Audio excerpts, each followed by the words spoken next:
The palace wakes at dawn. Doors open, footsteps echo, but whispers move faster, sliding through corridors, slipping between pillars, settling where they don't belong. The queen felt it before anyone dared say it. A greeting cut short, a servant bowing a second too late, two voices lowering as she passed. Queen Cinderella kept walking, her posture perfect, her expression calm. But inside, something tightened. What she had believed was private, carefully guarded, quietly contained, was now being shaped into a rumor. It wasn't shouted. It wasn't even named. It was just passed along. She paused near a sunlit window, watching the courtyard below. Should I confront it, she wondered, or let it reveal itself? Either choice carried a risk. Silence once protected her. Now, it might betray her. Across the grounds, the slave boy felt the shift just as sharply. A fellow servant lingered too long beside him, pretending to adjust a tray. "You're trusted more than most,"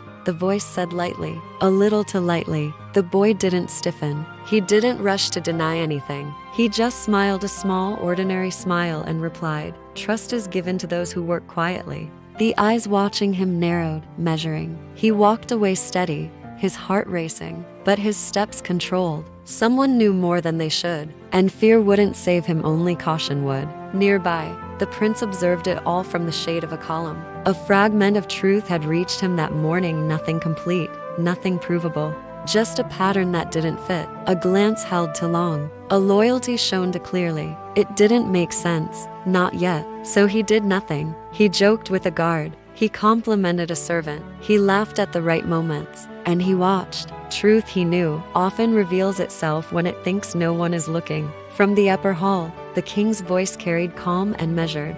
"All servants assigned to new rotations today," he announced. Nothing more, nothing less.